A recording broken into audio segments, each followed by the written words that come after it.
શ્રી કડવીબાઈ વિરાણી કન્યા વિદ્યાલય રાજકોટની યુટ્યુબ ચેનલમાં તમારું સ્વાગત છે. વ્યવસાયલક્ષી ગૃહવિજ્ઞાન પ્રવાહ ધોરણ 11 વિષય મૂળભૂત સામાજિક વિજ્ઞાન પ્રકરણ 1 સમાજનો અર્થ અને સ્વરૂપ તાસ 2. વિદ્યાર્થી મિત્રો, આ પહેલાંના પીરિયડમાં આપણે સમાજનો અર્થ અને વિવિધ સમાજશાસ્ત્રીઓની દ્રષ્ટિએ સમાજ એટલે શું તે સમજવાની કોશિશ કરી. ત્યાર પછી હવે આપણે ત્રીજો પોઈન્ટ લઈએ છીએ, સમાજનું સ્વરૂપ એટલે કે એના લક્ષણો. સમાજના મુખ્યત્વે 8 લક્ષણો છે. પહેલું સામાજિક સંબંધો, બીજું સામ્ય અને વિભિન્નતાઓ, ત્રીજું સંસ્કૃતિ, ચોથું વિવિધ જૂથો અને વિભાગો, પાંચમું સામાજિક ધોરણો, છઠ્ઠું સામાજિક નિયંત્રણ, સાતમું સાતત્ય અને આઠમું પરિવર્તન. આમાંથી આપણે આજે 4 પરિબળોને સમજવાની કોશિશ કરશું. સમાજના લક્ષણોમાં પહેલું છે સામાજિક સંબંધો. આ અગાઉ પણ આપણે વાત કરી ગયા હતા કે સમાજ એ માત્ર માનવીઓના એકત્રીકરણથી બનતો નથી, પરંતુ માનવી વચ્ચેના સામાજિક સંબંધોથી સમાજ બને છે. એટલે કે ખાલી કોઈ એક જગ્યાએ ઝાઝા માણસો ભેગા થઈ જાય તો એક સમાજ નથી બની જતો, પરંતુ એ દરેકની વચ્ચે કંઈક સંબંધ હોવો જરૂરી છે.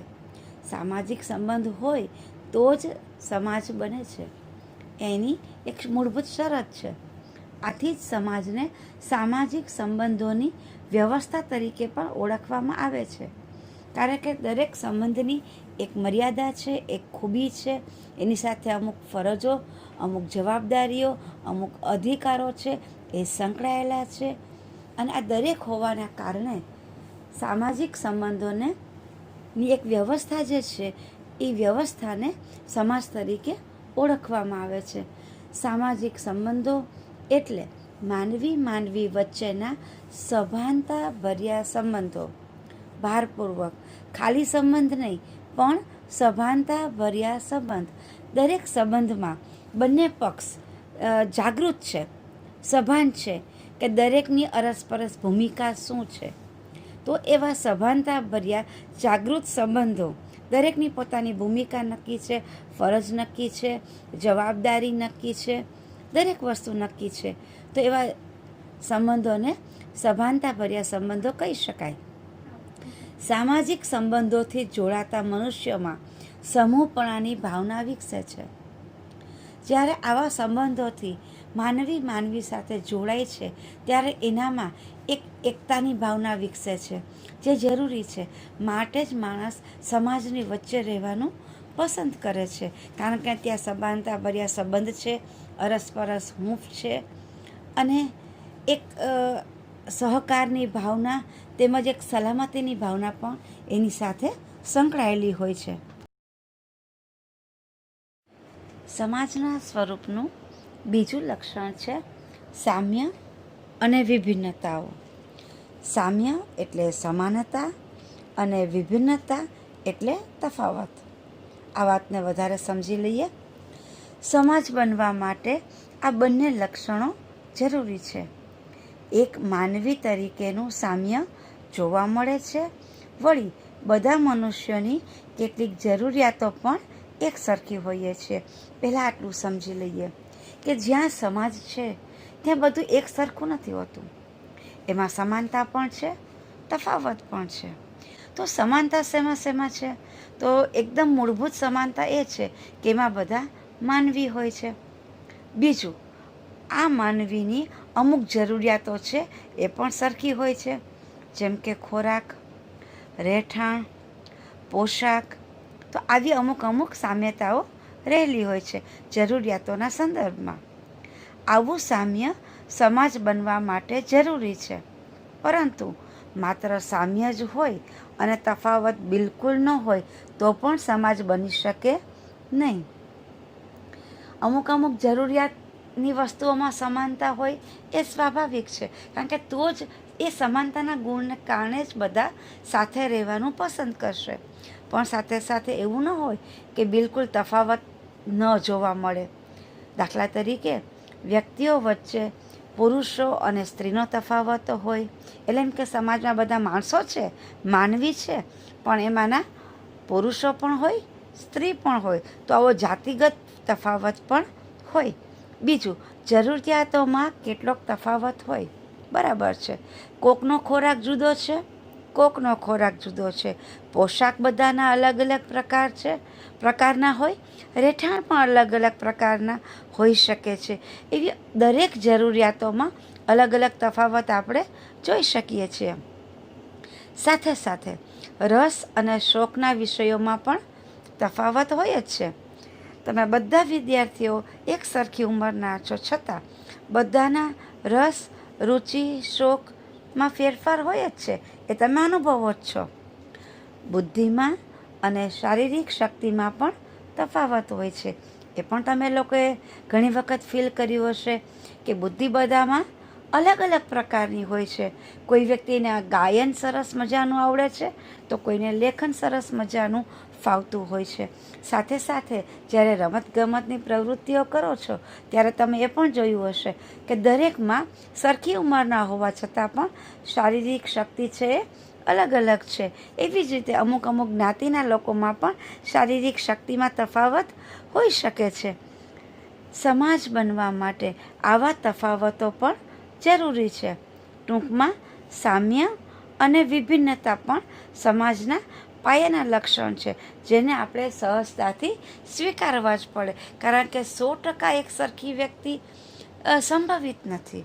એટલા માટે તફાવતોને પણ સહજ રીતે આપણે સ્વીકારવાના છે, અને એ જ સમાજનું એક સહજ લક્ષણ પણ છે. સમાજના સ્વરૂપનું બીજું લક્ષણ સામ્ય અને વિભિન્નતાઓ વિશે હમણાં આપણે વાત કરી. તો કઈ કઈ બાબતમાં તફાવતો છે એને સરળતાથી યાદ રાખવા માટે આપણે જરા ફરીથી યાદ કરી લઈએ. પહેલું છે પુરુષો અને સ્ત્રીમાં તફાવતો, એટલે કે જાતિગત તફાવતો છે. બીજું, જરૂરિયાતોમાં કેટલાક તફાવતો. ત્રીજું, રસ અને શોખના વિષયોમાં તફાવત. અને ચોથું, બુદ્ધિમાં અને શારીરિક શક્તિમાં તફાવત.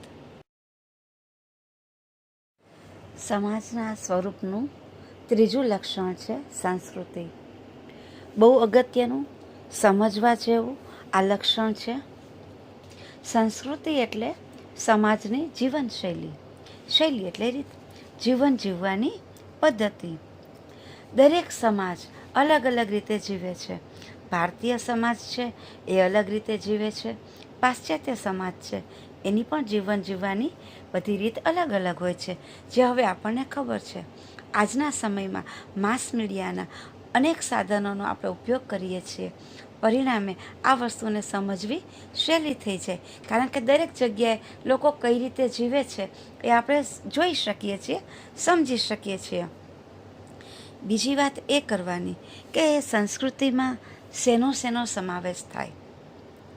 તો ધર્મ, કાયદા કાનૂન, નીતિ નિયમો, રીત રિવાજો, સાહિત્ય અને કલાઓ, જ્ઞાન અને માન્યતાઓ, યંત્ર વિજ્ઞાન વગેરે માનવીના અનેકવિધ સર્જનોનો એમાં સમાવેશ થાય છે.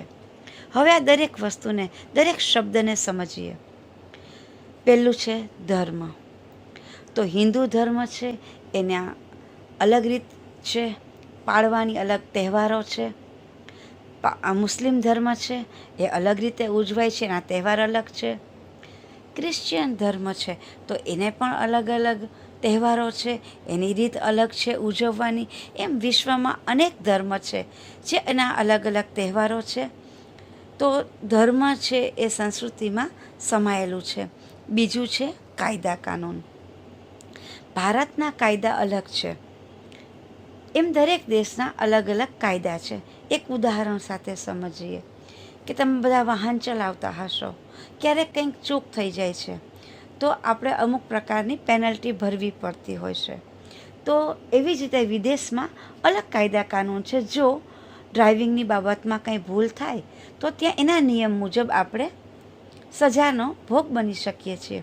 તો કાયદા કાનૂન દરેક બાબતના અલગ અલગ દેશમાં, અલગ અલગ જગ્યાએ, અલગ અલગ સંસ્કૃતિમાં હોય. ત્રીજું, નીતિ નિયમો, એટલે કે આપણે કયા નિયમોના પાલન કરવાના છે, કયા નિયમોનું ઉલ્લંઘન કરવાનું નથી, એ પણ દરેક સંસ્કૃતિમાં અલગ અલગ હોય છે. પછી આ નીતિ નિયમો કૌટુંબિક પણ હોઈ શકે, સામાજિક પણ હોઈ શકે, રાજકીય પણ હોઈ શકે. તો એ દરેક નીતિ નિયમો દરેક દેશમાં અલગ અલગ હોય છે. રીત રિવાજો બરાબર છે, આપણે ત્યાં પહેરવેશને લગતા રીત રિવાજો, ખાણીપીણીને લગતા રીત રિવાજો અલગ છે. આપણે ત્યાં વેજીટેરિયન ફૂડ છે એ સારું ગણાય છે, જ્યારે અન્ય લોકો છે એના માટે નોનવેજ છે એ એટલું જ સહજ છે. તો બધાના રીત રિવાજ છે એ અલગ અલગ હોઈ શકે છે. લોકોને સ્વાગત કરવાના નિયમો અલગ હોઈ શકે છે. સાહિત્ય અને કલાઓ, એમાં પણ ફેરફાર હોય છે, એ પણ સમજી લઈએ. એક સહજ ઉદાહરણ લઈએ. તમે ગુજરાતી ભણો છો, એનું કાવ્ય તમે જુઓ, અને અંગ્રેજી પણ ભણો છો, એની પોએમ પણ જુઓ. બંનેમાં અભિવ્યક્તિમાં ફેરફાર હશે. તો આપણને ખબર પડે છે કે પાશ્ચાત્ય સાહિત્ય અને આપણું ભારતીય સાહિત્ય એમાં ફેર છે. બંનેની ભાષામાં અને અભિવ્યક્તિની રીતમાં ઘણો ફેર છે. સાથે સાથે કલાઓની વાત કરી લઈએ તો એમાં પણ એક ઉદાહરણ લઈએ કે આપણી ભારતીય બધી નૃત્ય શૈલીઓ છે એમાં પણ વિવિધતાઓ ઘણી છે. ભરતનાટ્યમ છે, કુચીપુડી છે વગેરે. એ જ રીતે પાશ્ચાત્ય પણ ડાન્સની પણ અનેક બધી રીતો છે જેને હવે આપણે ઓળખી શકતા હોઈએ છીએ. ઘણા બધા લાઈવ શોમાં આપણે એને જોઈએ છીએ. તો કલામાં પણ આપણે ઘણી વિભિન્નતાઓ દરેક સંસ્કૃતિમાં જોવા મળે છે. જ્ઞાન અને માન્યતાઓ, જ્ઞાન પણ જે સંસ્કૃતિ જેટલી જૂની હોય એ સમયમાં એના પર્યાવરણમાં કઈ કઈ બાબતો રહેલી છે, શિક્ષણમાં અને લોકોની જાગૃતિને કે જિજ્ઞાસાને સંતોષવા માટેની કેટલી તક રહેલી છે, એ દરેક ઉપરથી એ સંસ્કૃતિનું જ્ઞાન રહેલું હોય છે. એ લોકો પાસે એ પ્રકારનું જ્ઞાન હોય, એ પ્રકારને લગતી માન્યતાઓ હોય. ધારો કે ભારત પાસે છે 4 વેદ છે, એ 4 વેદમાં અલગ અલગ વિષય વિશેનું જ્ઞાન આપણી પાસે પડેલું છે. એ જ રીતે અનેક ગ્રંથો છે જે બીજી સંસ્કૃતિના છે, તો એમાં અલગ પ્રકારનું જ્ઞાન રહેલું છે. છેલ્લું આવશે યંત્ર વિજ્ઞાન. યંત્ર વિજ્ઞાન પણ દિન પ્રતિદિન એમાં રોજ નવી નવી શોધ થતી રહે છે. છતાં અમે બિલકુલ નવું જ છે એવું નહીં કહી શકાય, એ પણ ઘણું જૂનું છે. આપણે જોઈએ છીએ કે રામાયણમાં પણ પુષ્પક વિમાન હતું. તો આ જે શોધ છે એ પણ ઘણી જૂની છે. એના ઘણા બધા મોડેલ છે અને અલગ અલગ દેશમાં, અલગ અલગ સંસ્કૃતિમાં અલગ અલગ જોવા મળે છે. લડાઈના સાધનો છે તો એ પણ દરેક દેશ પાસે અલગ અલગ પ્રકારના છે. એવી રીતે યંત્રમાંય ખૂબ બધી બાબતો છે, નાનાથી માંડીને મોટા. મેન્યુઅલી હોય, ઇલેક્ટ્રોનિક્સ હોય કે કોઈ પણ હોઈ શકે. દરેક સંસ્કૃતિમાં અલગ અલગ હોઈ શકે છે. સંસ્કૃતિ એ માનવ સમાજનું વિશિષ્ટ લક્ષણ છે. જ્યારે સંસ્કૃતિમાં આટલી બધી બાબતો આવતી હોય અને એ દરેકની પાછી અલગ અલગ હોય, અલગ અલગ ખાસિયતવાળી હોય, તો સંસ્કૃતિ માનવ સમાજનું વિશિષ્ટ લક્ષણ હોય એ સ્વાભાવિક છે. પ્રાણી સમાજને સંસ્કૃતિ હોતી નથી. ક્યારેય કોઈ પ્રાણી સમાજને આપણે તહેવાર ઉજવતા નથી જોયા. માનવી પોતાનું સામાજિક જીવન પોતાના સમાજની સંસ્કૃતિ અનુસાર જીવે છે. બરાબર છે. અત્યારે તમે અને હું જે સામાજિક જીવન જીવીએ છીએ એમાં આપણી ભારતીય સંસ્કૃતિની છાંટ હોય, અસર હોય, એ સ્વાભાવિક છે.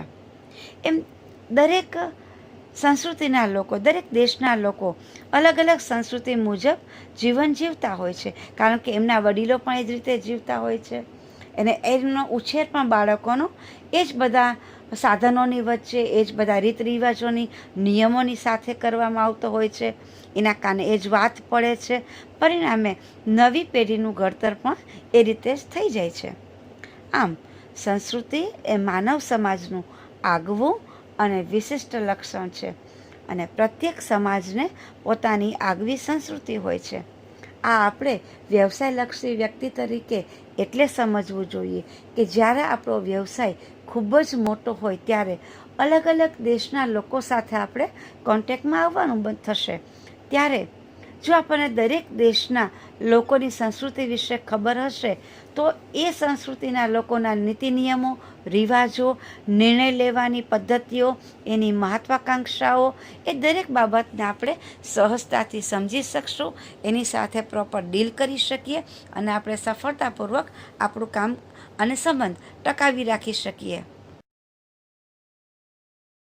સંસ્કૃતિ વિશે જે આપણે સમજૂતી મેળવી એને જરા રિવાઇઝ કરી લઈએ તો આપણને બરાબર યાદ રહી જશે કે એમાં કયા કયા તત્વોનો સમાવેશ થાય છે. પહેલું ધર્મ, બીજું કાયદા કાનૂન, ત્રીજું નીતિ નિયમો, ચોથું રીત રિવાજો, પાંચમું સાહિત્ય, છઠ્ઠું કલાઓ, સાતમું જ્ઞાન, આઠમું માન્યતાઓ અને નવમું યંત્ર વિજ્ઞાનનું નોલેજ અથવા તો વિવિધ યંત્ર વિજ્ઞાનો. સમાજના સ્વરૂપનું ચોથું લક્ષણ છે વિવિધ જૂથો અને વિભાગો. સમાજ વિવિધ જૂથોમાં અને જૂથ વિભાગોમાં વહેંચાયેલા હોય છે. આ વાક્ય જ સમજી લઈએ કે કોઈ એક સમાજ છે એ વિવિધ જૂથોમાં અને જૂથ વિભાગોમાં, એટલે કે માની લ્યો કે કોઈ એક જ્ઞાતિના સમાજને આપણે ધ્યાનમાં લઈએ. ઉદાહરણ તરીકે કે બ્રાહ્મણ સમાજ છે તો બ્રાહ્મણોમાંય પાછા અલગ અલગ જૂથ હોય છે કે આ પ્રકારના બ્રાહ્મણ, આ પ્રકારના બ્રાહ્મણ, આ પ્રકારના બ્રાહ્મણ, એમ વિભાગો પડેલા હોય છે. તો અલગ અલગ જૂથ, જ્ઞાતિના જૂથ અને એમાંય પાછા અલગ અલગ વિભાગો આવેલા છે. એટલે કે સમાજમાં વિવિધ જૂથો અને જૂથ વિભાગો હોય છે. માની લ્યો કે આપણી એક સ્કૂલ છે, એમાં વિવિધ જૂથના વિદ્યાર્થીઓ ભણે છે, arts, commerce, science, home science. તો આમાં પણ પાછા પ્રકાર છે કે ભાઈ સાયન્સમાં આગળ જતા એ લોકો બાયોલોજીમાં જશે કે કેમેસ્ટ્રીમાં જશે. હોમ સાયન્સમાંય બે પ્રકાર છે કે ભાઈ તમારે ફૂડ પ્રોસેસિંગમાં જવું છે કે હાઉસકીપિંગમાં જવું છે. એમ જ્યાં સમાજ છે ત્યાં વિવિધ જૂથો અને જૂથના પાછા વિભાગો પડેલા હોય છે. આમાં ખાસ કરીને જૂથો કેટલા પ્રકારના હોય? કૌટુંબિક જૂથો, આર્થિક જૂથો, ધાર્મિક જૂથો, સાંસ્કૃતિક જૂથો, શૈક્ષણિક જૂથો અને રાજકીય જૂથો. એવા 6 પ્રકારના જૂથો લગભગ બધા જ માનવ સમાજમાં જોવા મળે છે. એને આપણે સમજી લઈએ. પહેલું જ છે કૌટુંબિક જૂથો. અલગ અલગ કુટુંબ અલગ અલગ સરનેમથી ઓળખાય છે કે એક જ બ્રાહ્મણ પરિવારના હોય તો પણ એની સરનેમ અલગ અલગ હોય છે. તો એ કુટુંબના જૂથો હોય છે બધા અલગ અલગ પ્રકારના, કે આ સરનેમવાળા છે, આ સરનેમવાળા છે, એનો પરિવાર અલગ રહેતો હોય. બીજું છે આર્થિક જૂથો. આર્થિક જૂથો એટલે અલગ અલગ બેન્કો છે, એ આર્થિક જૂથો છે. ત્રીજું ધાર્મિક જૂથો, કે ભાઈ બજરંગ દળ છે તો એક અલગ જૂથ છે, ક્રિશ્ચિયન લોકોનું અલગ જૂથ છે, મુસ્લિમ સમાજનું એક અલગ જૂથ છે. હોઈ શકે આવા જૂથ અલગ અલગ જે પોતાના ધર્મનો પ્રચાર કરતા હોય, ધર્મને લગતી કામગીરી કરતા હોય. ત્યાર પછી આવે છે સાંસ્કૃતિક જૂથો. તમે જોયું હશે કે ગરબી જ્યારે આવે છે, નવરાત્રિ આવે છે, ત્યારે અલગ અલગ ગ્રુપો છે એ પોતાની ગરબી અલગ અલગ રીતે કરે છે. એની અલગ ખાસિયત છે કે આ લોકો પ્રાચીન ગરબાઓમાં વિશેષતા ધરાવે છે, કોઈ લોકો છે અર્વાચીનમાં વિશેષતા ધરાવે છે. કોઈ વ્યક્તિ છે જાત જાતના પ્રોપ્સ વાપરીને પોતાનું શૈલી રજૂ કરે છે. એમ અલગ અલગ સંસ્કૃતિના પણ અલગ અલગ સાંસ્કૃતિક જૂથ હોઈ શકે. કોઈ નાટ્ય મંડળ હોઈ શકે. તો સંસ્કૃતિના જેટલા પરિબળો છે એના અલગ અલગ જૂથ હોઈ શકે. ત્યાર પછી શૈક્ષણિક જૂથો, જેમ કે અલગ અલગ સ્કૂલો જે છે એનું પણ સાથે મળીને એક સંકુલ બનેલું હોઈ શકે. તો શિક્ષણના પણ અલગ અલગ જૂથ છે. અને રાજકીય જૂથો, અલગ અલગ પાર્ટીના જે અલગ અલગ સભ્યો છે એનું અલગ અલગ જૂથ બનેલું છે. જેમ કે ભાજપ છે, કોંગ્રેસ છે, આપ પાર્ટી છે. તો આમ જ્યાં માનવ સમાજ છે ત્યાં અલગ અલગ આ પ્રકારના મુખ્યત્વે 6 પ્રકારના જૂથો છે એ આપણને જોવા મળે છે. સમાજની વિવિધ જરૂરિયાતો સંતોષવા માટે સમાજમાં શ્રમ વિભાજન એટલે કે કાર્ય વહેંચણી થાય છે. આના પરિણામે સમાજમાં વિવિધ વિભાગો અને પેટા વિભાગો પણ વિકસી આવે છે. સમાજમાં વિવિધ માનવો રહે છે. દરેકની જરૂરિયાત, શોખ, રસરૂચિ અલગ છે. એ બધાને સંતોષવા માટે અલગ અલગ કામ જેને જે ફાવતું હોય એ પ્રમાણે લોકો કરતા હોય છે અને કામની પણ વહેંચણી કરેલી હોય છે. એના પરિણામે અલગ અલગ વિભાગો પડી જતા હોય છે.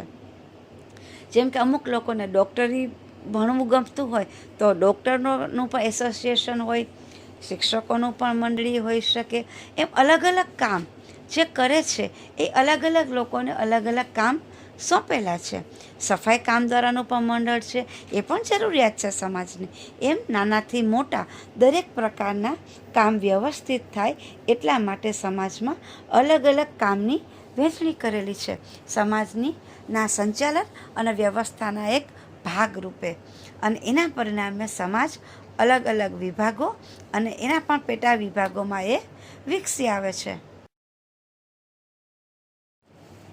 વિવિધ જૂથો અને વિભાગોની જે આપણે વાત કરી એને જરા રિવાઇઝ કરી લઈએ કે કેટલા પ્રકારના જૂથ સમાજમાં હોય છે. પહેલું કૌટુંબિક, બીજું આર્થિક, ત્રીજું ધાર્મિક, ચોથું સાંસ્કૃતિક, પાંચમું શૈક્ષણિક અને છઠ્ઠું રાજકીય. સમાજના સ્વરૂપનું ચોથું લક્ષણ, વિવિધ જૂથો અને વિભાગોને હજુ વધુ સમજીએ. જુદા જુદા જૂથો અને વિભાગો સમાજમાં જે કામ કરે છે એ કાર્યના મહત્ત્વના આધારે તેમનો અમુક દરજ્જો અને સામાજિક પ્રતિષ્ઠા મળે છે. જેમ કે હાલના સમયમાં જોઈએ તો ડૉક્ટર, નર્સ, સફાઈ કામદાર બધાનું મહત્ત્વ ખૂબ વધી ગયું છે. એની પ્રતિષ્ઠા અને દરજ્જામાં પરિવર્તન આવ્યું છે, જે આપણે જોઈ શકીએ છીએ. કાર્યોમાં તફાવત હોવાથી બધા જૂથોના સામાજિક દરજ્જાઓમાં પણ તફાવતો હોય છે. બરાબર છે. સમાજના સંચાલન માટે જે કાર્ય જેટલું અગત્યનું હોય અને એ જૂથમાં જે લોકો કામ કરતા હોય એને એ પ્રમાણનો દરજ્જો મળતો હોય છે. તો આવા નાના મોટા તફાવતો સમાજમાં વિકસતા જતા હોય છે. કેટલાક જૂથોને ઊંચો સામાજિક દરજ્જો મળે છે તો કેટલાક જૂથોને નીચો. જેમ કે જોઈએ તો અત્યારે સફાઈ કામદાર પણ એટલા જ અગત્યના છે, ડૉક્ટર્સ અને નર્સ પણ એટલા જ અગત્યના છે. છતાં પણ સફાઈ કામદારના જે જૂથમાં કામ કરનાર લોકો છે એને દરજ્જો થોડો નીચો ગણવામાં આવે છે. આમાંથી સમાજમાં સામાજિક દરજ્જાનો કોટિક્રમ એટલે કે ઊંચ નીચના તફાવતો વિકસે છે. એના ફાયદા, ગેરફાયદા, એને સંચાલિત કેમ કરવું, લોકોની માનસિકતામાં કેમ ફેરફાર લાવવો એ આપણે આગળ જોશું. પણ આજે વિવિધ જૂથો અને વિભાગો પ્રમાણે કામ થાય છે એના કારણે આવા તફાવત તો વિકસે જ છે, ઊંચ નીચના જેને આપણે કહીએ તો.